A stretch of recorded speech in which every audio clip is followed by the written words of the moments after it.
충격적인 일이 벌어졌습니다. 최근 미국의 하버드 대학교가 한 학생의 발표로 뒤집어졌다고 합니다. 많은 학생들이 올바른 교육을 해야 한다며 항의까지 했을 정도라고 하는데요.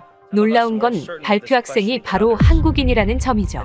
사건 이후 한 군사 기자는 한국의 국방은 일본을 넘어섰다 라고 이야기했을 정도라고 합니다.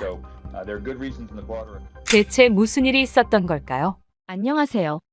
저는 미국 하버드 대학교에서 정치학을 전공하는 제이슨 밀러입니다. 오늘은 제가 한국에 대한 생각이 완전히 바뀐 그날의 이야기를 들려드리려고 해요. 사실 저는 아시아에 대한 편견이 있었습니다. 특히 한국이란 나라를 떠올리면 그저 일본과 중국 사이에 끼어서 눈치 보며 살아가는 작은 나라 정도로만 생각했죠. K-팝이나 드라마가 유명하다지만 군사력이나 국제 정치에서는 별로 중요하지 않은 나라라고 여겼어요. 제 머릿속에서 한국은 미국의 보호가 없었다면 오늘날까지 존재하지도 못했을 나라였다고 생각했죠. 특히 최근에는 대통령도 없어진 나라라고 생각했고요. 트럼프가 미군을 곧 철수시킨다던데 뭐 그럼 북한에 잡아먹히는 건 시간 문제겠구나 생각했죠. 물론 그날이 오기까진 말입니다. 그날은 평범한 월요일 아침이었습니다. 세계 군사력 분석 수업이 시작되고 저는 여느 때처럼 앞자리에 앉아 있었죠. 교수님이 유럽과 미국의 군사력을 설명하실 때는 저도 열정적으로 손을 들어가며 토론에 참여했습니다. F-35의 스텔스 성능이 정말 대단하죠. 미국의 항공모함 전단이 세계 최강이에요. 라며 신나게 이야기했어요.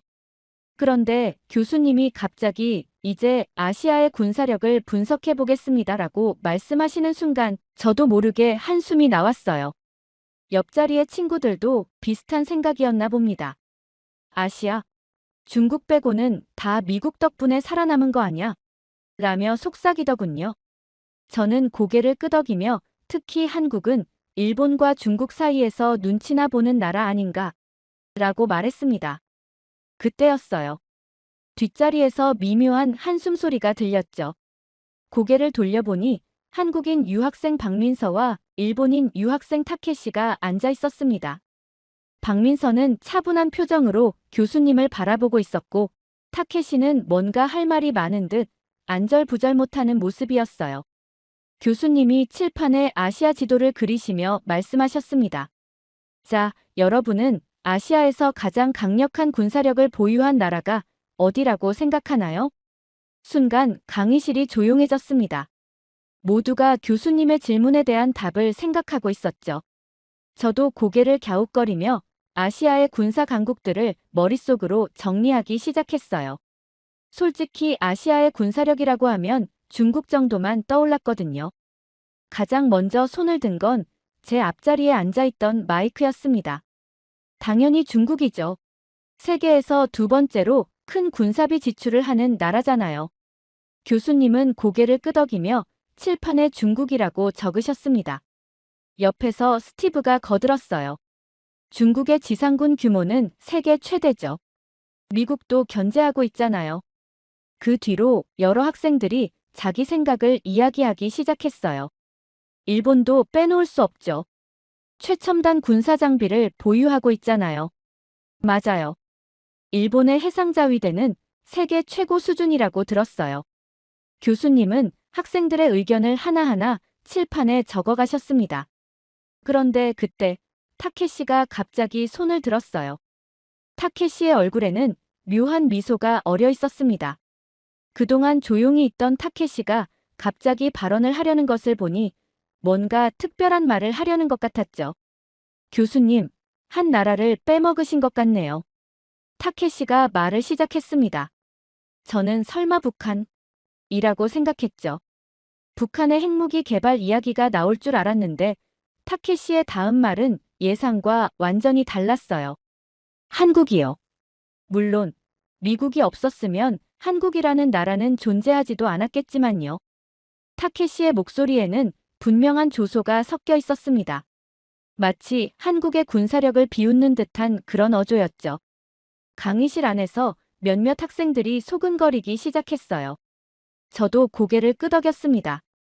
타케시의 말이 일리가 있다고 생각했거든요. 실제로 저도 한국 하면 떠오르는 게 K-팝이나 드라마뿐이었으니까요. 타케시는 거기서 멈추지 않았습니다. 한국 전쟁 때 미국이 도와주지 않았다면 지금쯤 한반도는 전부 공산국가가 되어 있었겠죠.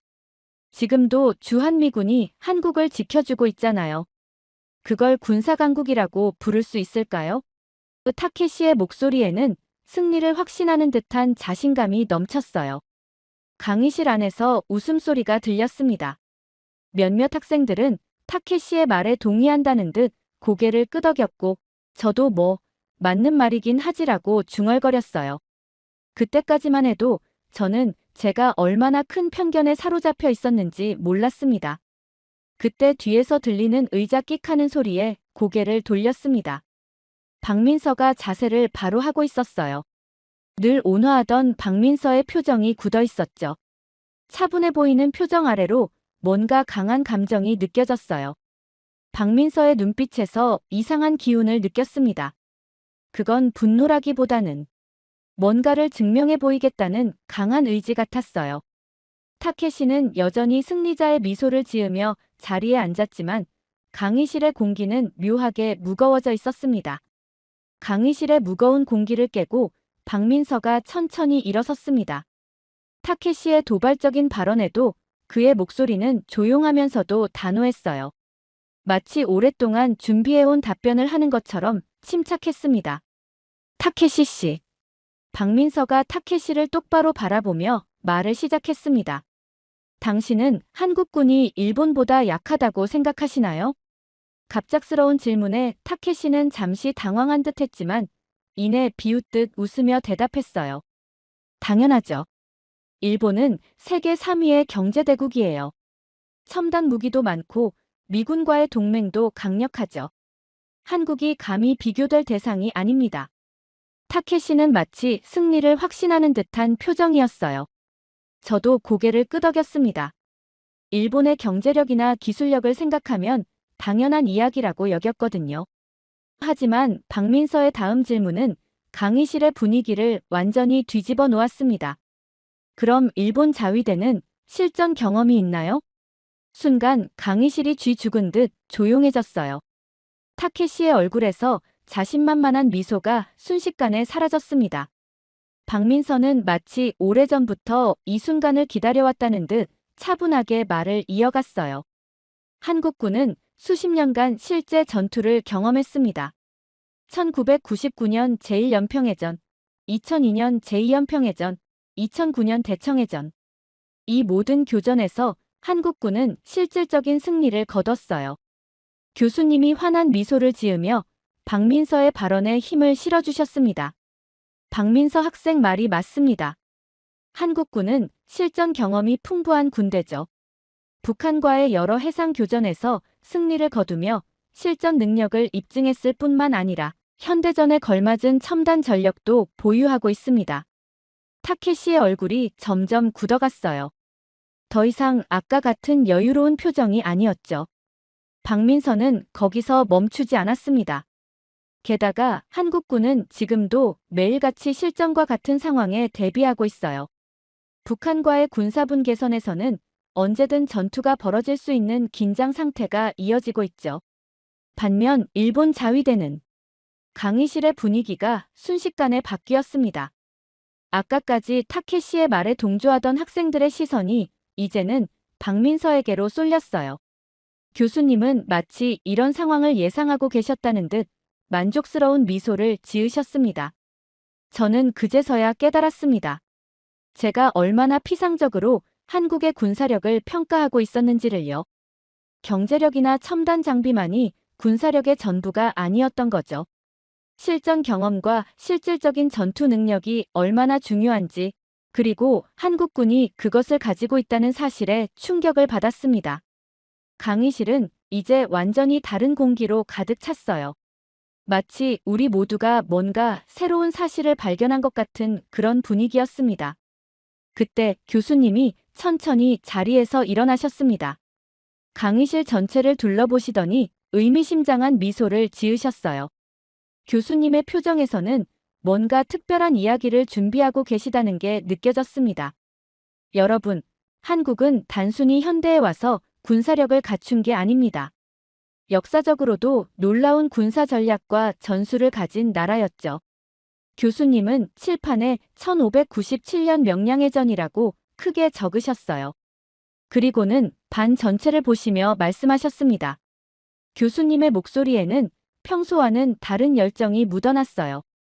여러분은 세계 해전사에서 가장 놀라운 승리가 무엇인지 아시나요? 바로 조선의 이순신 장군이 이끈 명량해전입니다. 단 12척의 배로 330척에 달하는 일본 함대를 무찌렀죠. 강의실에서 놀란 탄성이 터져 나왔어요. 누군가는 말도 안 돼요. 라고 외쳤고 다른 학생들도 놀라움을 감추지 못하고 술렁거렸죠. 저도 믿기 힘들어 고개를 갸웃거렸습니다. 12척으로 330척을 상대한다는 건 말이 안 되는 것처럼 들렸거든요. 수학적으로도 말이 되지 않는 숫자였습니다. 교수님은 우리의 반응을 즐기시는 듯 잠시 멈추셨다가 계속해서 설명하셨습니다. 이순신 장군은 좁은 울돌목의 지형과 조류를 이용해 압도적인 숫자의 적을 물리쳤어요. 이것은 세계 해군사에서도 유례를 찾아보기 힘든 대승리였습니다. 그런데 갑자기 타케시가 자리에서 벌떡 일어났어요.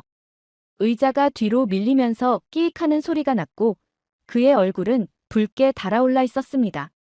마치 자신의 자존심에 상처를 입은 것처럼 보였어요. 그건 400년도 넘은 옛날 이야기잖아요. 지금이랑 무슨 상관이 있다는 거죠? 타케시의 목소리가 떨리고 있었어요. 더 이상 아까 같은 여유는 찾아볼 수 없었죠. 그의 손은 책상을 꽉 쥐고 있었고 평소의 침착한 모습은 온데간데 없었습니다. 교수님은 여전히 차분한 미소를 유지하신 채 대답하셨습니다. 마치 이런 반응을 예상하고 계셨다는 듯한 표정이었어요. 역사는 한 나라의 군사적 DNA를 보여주는 중요한 지표입니다. 전략적 사고방식과 군사 문화는 쉽게 바뀌지 않거든요. 그때 박민서가 다시 입을 열었습니다. 그의 목소리는 여전히 차분했어요. 오히려 타케시가 흥분할수록 더욱 침착해지는 것 같았습니다. 타케시 씨 말씀대로 현대의 이야기를 해보죠. 그렇다면 현대 군사력을 이야기해 볼까요? 순간 타케시의 얼굴에서 혈색이 싹 가셨어요. 마치 자신이 피하고 싶었던 주제를 박민서가 꺼낸 것처럼 보였습니다. 아까의 붉은 얼굴은 어디 가고 이제는 창백해진 얼굴로 자리에 주저앉았죠. 저는 그제서야 궁금해졌어요. 도대체 현대 한국군은 어떤 모습일까? 그동안 제가 알고 있던 것과는 전혀 다른 사실들만 듣다 보니 이제는 정말로 한국의 군사력이 궁금해졌거든요. 아까까지만 해도 무시했던 나라인데 이제는 뭔가 특별한 것이 있을 것 같은 예감이 들었습니다. 강의실 전체가 박민서의 다음 말을 기다리고 있었습니다. 마치 오래된 편견이 하나둘 깨져나가는 순간을 목격하고 있는 것 같았어요. 교실 안의 공기는 긴장감으로 가득 차 있었습니다. 박민서가 천천히 가방에서 태블릿을 꺼냈습니다. 그리고는 교수님을 바라보며 말했어요. 교수님, 제가 준비한 자료를 보여드려도 될까요? 교수님이 고개를 끄덕이시자 박민서는 태블릿을 프로젝터에 연결했습니다. 강의실 스크린에 첫 번째 영상이 나타났어요. 타케시 씨, 질문이 있습니다. 일본이 과연 그렇게 군사 강국이라면 왜 K9 자주포 같은 한국산 무기를 수입하는 걸까요? 스크린에는 웅장한 모습의 K9 자주포가 등장했습니다. 시속 67km로 기동하면서도 정확한 포격이 가능한 최신의 자주포의 모습에 강의실은 순식간에 조용해졌어요. 영상 속에서 K9은 험한 산악지형을 거침없이 넘어가고 연속 사격으로 목표물을 정확히 타격했습니다. K9 자주포는 현재 세계 최고의 성능을 인정받아 터키, 폴란드, 인도, 노르웨이, 에스토니아, 그리고 일본까지 수출되고 있습니다. 특히 극한의 날씨와 지형에서도 안정적인 성능을 보여 북유럽 국가들이 앞다투어 도입하고 있죠. 박민서의 설명이 이어질수록 학생들의 눈빛이 달라졌습니다. 처음에는 반신반의하는 표정이었지만 점점 진지하게 화면을 주시하기 시작했어요. 타케시가 입을 열려고 했지만 박민서의 다음 영상이 그의 말을 막았어요. 스크린에는 이번엔 전투기가 등장했습니다. 이건 한국이 개발한 FA-50 경공격기입니다. 이미 여러 국가에 수출되어 실전에서 그 성능을 인정받은 전투기죠. 그리고 이건 박민서가 다음 영상을 보여주었어요. 현재 개발 중인 KF-21 전투기입니다. 4.5세대 전투기로 스텔스 성능까지 갖추고 있죠. 헐, 한국이 전투기도 개발한다고. 강의실 앞자리에 앉아있던 마이크가 놀란 목소리로 외쳤습니다. 다른 미국 학생들도 믿을 수 없다는 듯 고개를 저었어요. 옆자리의 스티브는 우리도 한국의 군사력에 대해 너무 모르고 있었나 봐라고 중얼거렸습니다. 타케시는 마지막으로 한 번 더 반박을 시도했습니다. 하지만 그의 목소리에는 이미 확신이 사라져 있었어요. 그래도 일본 자위대가 더 강할걸요? 그때 교수님이 자리에서 일어나셨습니다. 그렇지 않습니다. 일본은 헌법상 전쟁할 수 없는 나라입니다. 자위대는 실질적인 전투를 한 적이 없죠. 현대전에서 실전 경험만큼 중요한 것은 없습니다. 교수님의 말씀이 이어지는 동안 타케시의 표정이 굳어갔습니다. 아까까지 자신만만하던 모습은 온데간데 없이 사라졌고 창백한 얼굴로 책상만 바라보고 있었어요. 자신의 오만함이 하나둘 무너지는 걸 직접 목격하는 듯 했습니다. 강의실은 이제 완전히 다른 분위기였습니다. 아까까지 한국을 과소평가하던 학생들의 눈빛이 달라져 있었어요. 저도 마찬가지였습니다. K-팝과 드라마만 떠올리던 한국의 이미지가 순식간에 강한 군사 강국으로 바뀌어가고 있었거든요. 그리고 이건 시작에 불과했다는 걸 저는 그때는 몰랐습니다. 박민서는 잠시 숨을 고르더니 이번에는 완전히 다른 영상을 보여주기 시작했습니다.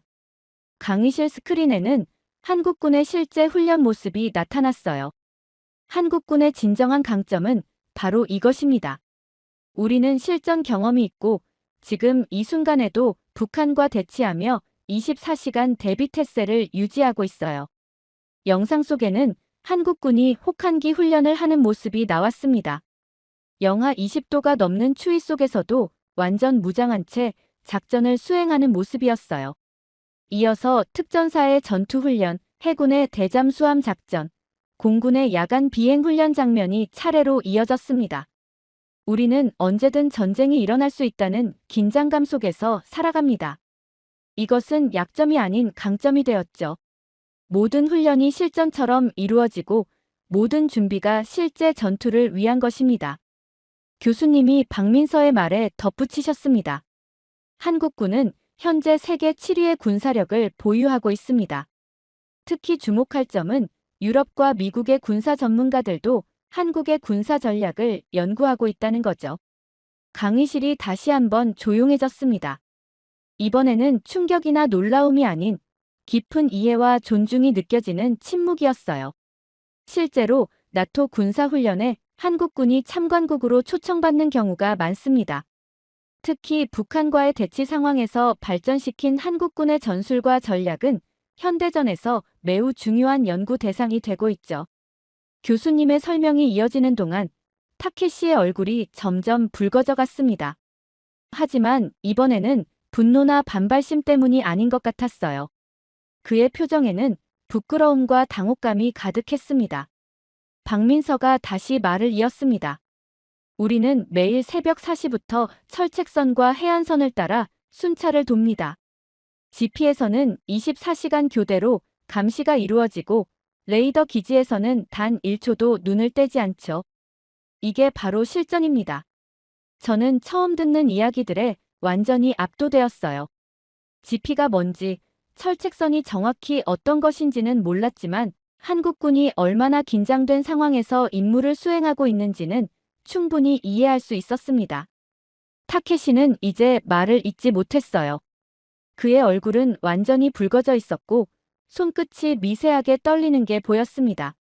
아까의 자신만만한 모습은 온데간데 없이 사라졌죠. 교수님은 강의실을 한번 둘러보시고는 의미심장한 미소를 지으셨습니다. 이것이 바로 실전 경험의 차이입니다. 훈련과 실전은 완전히 다르죠. 한국군은 그 둘을 모두 갖추고 있는 몇 안 되는 군대 중 하나입니다. 강의실의 공기가 무거워졌습니다. 우리 모두가 방금 전까지 얼마나 피상적인 지식으로 한국군을 평가하고 있었는지 깨닫고 있었어요. 타케시는 이제 완전히 고개를 숙인 채 아무 말도 하지 못했습니다.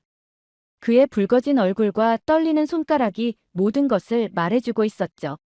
이런 거 더는 못 듣겠습니다. 타케시가 갑자기 자리에서 벌떡 일어났습니다. 의자가 뒤로 밀리면서 끼익하는 소리가 강의실에 울렸어요. 타케시의 얼굴은 여전히 붉게 상기된 채였습니다. 그의 손은 떨리고 있었고 입술은 하얗게 변해 있었어요. 타케시는 자신의 책과 가방을 거칠게 집어들었어요. 그리고는 아무도 예상하지 못한 행동을 했습니다. 강의실 문을 거칠게 열고 밖으로 뛰쳐나간 거예요. 문이 쾅 하고 닫히는 소리가 강의실 전체에 울렸습니다. 순간 강의실이 술렁이기 시작했어요. 옆자리의 마이크가 놀란 목소리로 속삭였습니다. 세상에, 한국이 이렇게 강한 나라였어? 우리가 너무 모르고 있었던 거 아냐? 그러게. 난 그저 케이팝이나 드라마만 만드는 나라인 줄 알았는데. 스티브도 고개를 끄덕이며 말했어요. 게다가 방금 본 그 무기들, 정말 놀라웠어. 다른 학생들도 하나둘 이야기를 나누기 시작했습니다. 실전 경험이 있는 군대라니 대단하다. 게다가 자체적으로 첨단 무기까지 개발한다며. 세계 7위의 군사력이라고 했잖아. 저는 그제서야 진짜로 한국이란 나라가 궁금해지기 시작했어요. 그동안 제가 얼마나 편협한 시각으로 세상을 보고 있었는지 깨달았거든요. 한국은 제가 생각했던 것보다 훨씬 더 복잡하고 강한 나라였습니다. 교수님은 타케시가 나간 문을 잠시 바라보시다가 말씀하셨어요. 때로는 우리의 고정관념이 진실을 가리기도 합니다. 오늘 타케시 군이 보여준 반응은 우리 모두가 가지고 있을 수 있는 편견의 한 모습이죠. 박민서는 여전히 차분한 표정을 유지하고 있었습니다. 마치 이런 반응을 예상했다는 듯이요. 그의 발표는 단순한 수업 발표가 아니었어요. 우리의 편견을 깨는 작은 혁명 같은 거였죠. 강의실 안에는 이상한 긴장감이 감돌았습니다. 방금 전까지 있었던 일본 학생의 빈자리가 우리의 깨어진 편견을 상징하는 것 같았어요. 창밖으로 보이는 가을 하늘은 여전히 맑았지만 강의실의 공기는 무거웠습니다. 저는 문득 궁금해졌습니다. 제가 알고 있던 세상은 얼마나 많은 편견으로 가득 차 있을까? 오늘 한국에 대한 제 생각이 완전히 바뀐 것처럼 다른 나라들에 대해서도 제가 모르는 진실이 얼마나 많을까? 타케시가 떠난 자리에는 그의 필기 노트 한 장이 남아 있었어요. 거기에는 수업 초반에 그가 자신만만하게 적었던 내용들이 보였습니다. 일본의 군사력, 한국은 미국의 보호 아래 같은 문구들이었죠. 하지만 이제 그 글자들은 마치 그의 깨어진 오만함처럼 희미하게 보였어요. 잠시 후 복도에서 발자국 소리가 희미하게 들렸다가 사라졌습니다. 아마도 타케시가 완전히 떠난 모양이었어요. 강의실에 남은 우리들은 각자의 생각에 잠겨 있었습니다. 드디어 수업 종료 벨이 울렸습니다. 하지만 평소와는 달리 아무도 서두르지 않았어요. 모두가 뭔가 큰 충격을 받은 듯 자리에서 천천히 일어났습니다. 저는 가방을 메고 잠시 망설이다가 박민서에게 다가갔어요. 그는 태블릿과 노트북을 정리하고 있었습니다. 저기, 박민서. 박민서가 고개를 들었습니다. 여전히 차분한 표정이었지만 아까와는 다른 부드러운 미소가 느껴졌어요. 야, 솔직히 나도 아시아 국방에는 관심 없었는데 오늘 좀 충격받았다. 제가 머뭇거리며 말을 꺼냈습니다. 너희 나라에 대해 이렇게 몰랐다는 게 좀 부끄럽네. 박민서는 미소를 지으며 대답했어요. 한국을 알고 나면 더 놀랄 겁니다. 오늘 본 건 빙산의 일각이에요. 그의 말에 저도 모르게 고개를 끄덕였습니다. 이제야 눈치챘지만 박민서는 처음부터 이런 반응을 예상하고 있었던 것 같았어요. 강의실을 나서는데 교수님이 우리를 불러 세웠습니다. 오늘 수업은 특별했죠? 여러분이 평소에 당연하게 생각하던 것들이 깨지는 순간을 봤어요. 저는 고개를 끄덕였습니다. 교수님은 계속해서 말씀하셨어요. 세계를 보는 우리의 시각이 얼마나 편협했는지 깨달았길 바랍니다. 특히 아시아에 대한 우리의 이해가 얼마나 피상적이었는지 말이에요. 밖으로 나오니 가을 하늘이 유난히 높아 보였습니다. 캠퍼스를 걸으며 오늘 있었던 일을 곱씹어 보았어요. 불과 몇 시간 전만 해도 저는 한국이라는 나라를 그저 한국 드라마나 만드는 작은 나라로 생각했습니다. 하지만 이제는 달랐어요. 실전 경험이 풍부한 군대, 첨단 무기를 자체 개발하는 기술력, 세계가 인정하는 군사 강국. 이 모든 것이 제가 몰랐던 한국의 모습이었습니다. 문득 오늘 타케시가 보여준 반응이 떠올랐어요. 그의 자리를 박차고 나가는 모습에서 어쩌면 저의 모습을 본 것 같았습니다. 편견에 사로잡혀 진실을 외면하려 했던 모습 말이에요. 박민서의 마지막 말이 계속 머릿속에 맴돌았습니다. 한국을 알고 나면 더 놀랄 거예요. 그 말이 의미하는 게 뭘까? 오늘 알게 된 것보다 더 놀라운 사실들이 있다는 걸까? 도서관으로 발걸음을 옮기며 생각했습니다. 우리는 얼마나 한국을 몰랐던 걸까? 이제는 더 이상 한국을 과소평가할 수 없을 것 같았어요. 아니, 어쩌면 세상의 모든 나라를 새로운 시각으로 봐야 할지도 모르겠다는 생각이 들었습니다. 그리고 저는 결심했어요. 다음 학기에는 꼭 한국학 수업을 듣기로요. 오늘의 충격과 깨달음이 제 인생의 작은 전환점이 될 것 같았거든요. 우리는 얼마나 한국을 몰랐던 걸까? 이 질문은 단순히 한국에 대한 것만은 아니었습니다. 제 안에 있던 모든 편견과 선입견에 대한 질문이기도 했어요. 한국이라는 나라를 통해 저는 소중한 교훈을 얻었습니다. 겉모습만으로 누군가를 혹은 어떤 나라를 판단해서는 안 된다는 것을요. 오히려 감사했습니다. 박민서의 용기 있는 발표 덕분에 제 편견이 깨지고 세상을 보는 새로운 시각을 갖게 되었으니까요. 이제 저는 한국을, 아니 모든 나라를 더 깊이 있게 이해하려 노력할 겁니다. 그날은 제 인생의 큰 전환점이 되었습니다. 감사합니다, 한국.